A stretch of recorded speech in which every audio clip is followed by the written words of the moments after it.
বেছি বহুত ভাল লাগিছে আৰু এই ফলাফলটো পোৱাৰ কাৰণে বহুত বেছি ভাল লাগিছে আৰু উত্তৰাখণ্ডত 28ৰ পৰা চুৰু হৈছিলে এতিয়া 22 তাৰিখ খতম হৈছে আমাৰ ফেব্ৰুৱাৰীত আৰু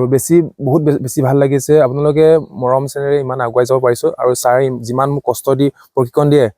ইমান মই কষ্ট কৰিব পাৰো ছাৰে যিমান মোক হাৰ্ড প্ৰেক্টিচ দিলেও মই হাৰ নেমানো ছাৰৰ বিনিময়ে মই যিমান পাৰো ইমান কৰো মই আৰু ছাৰে বহুত মোক কষ্ট কৰি মোক এই পৰ্যায়লৈ পাবলৈ সক্ষম হৈছে আৰু মই ইমানে ক'ব বিচাৰিছো যে আমাৰ ডিমৰ সমষ্টিৰ বিধায়ক সুশান্ত বৰুৱা ছাৰো মোক হেল্প কৰিছে আৰু সুশান্ত বৰুৱা ছাৰো মোক বহুত বেছিভাগে মোক টুইট কৰিছে ভাল লাগিছে আৰু ছাৰে ইহঁতে ইমান ছাপোৰ্ট কৰি যাওক আৰু ইমানেই ক'ব বহুত বেছি ভাল লাগিছে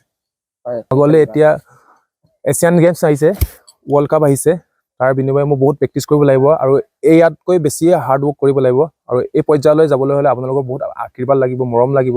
মৰম চেনেহ দি গৈ থাকিব আপোনালোকে মোক আৰু মই যিমান কষ্ট পাৰিম ইমান নিজকে কষ্ট কৰিম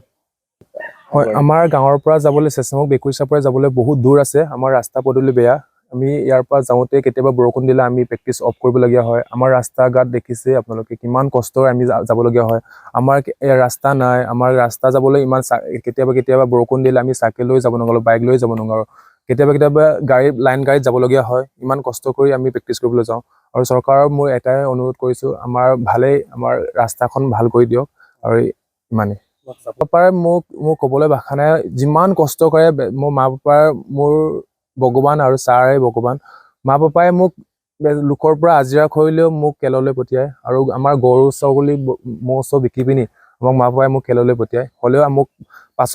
পাছলৈ তুমি যোৱা আগলৈ যোৱা বুলি মা পাপাই মোক ইমান আগ্ৰহ দি থাকে আজিৰ পৰা 10 বছৰ আগৰ পৰাই ডিমৌ ৰাইচাই গ্ৰাম্য ক্ৰীড়াংগনৰ উঁচু প্ৰশিক্ষণ কেন্দ্ৰত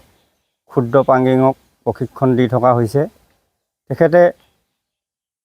নিতাই ভেকুৰি চাপৰিৰ পৰা বহুত দূৰ হয় ৰাইচাই ষ্টেডিয়ামলৈ যাবলৈ তথাপিতো ৰ'দ বৰষুণ কাটি কৰি তেখেতে ইমান দূৰৰ পৰা আমাৰ ষ্টেডিয়ামত আহি প্ৰেক্টিছ কৰে আৰু এই উৎসাহ দেখি তেখেতক আমি যিমান পাৰোঁ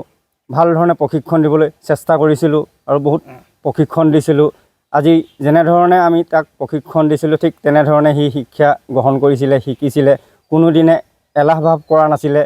তো ইমান কষ্ট কৰাৰ কাৰণে আজি সি এনেকুৱা এটা 38 সংখ্যক ৰাষ্ট্ৰীয় ক্ৰীড়া প্ৰতিযোগিতাত আজি ৰূপৰ পদক পাবলৈ সক্ষম হৈছে ৰূপৰ পদক লাভ কৰি অসম তথা শিৱসাগৰ জিলাৰ ডিমৌ সমষ্টিলৈ যি গৌৰৱ কৰি আনিছে তাৰ বাবে আমি আজি বহুত আনন্দিত হৈছোঁ আৰু ইয়াত আগুৱাই যোৱাত আমাৰ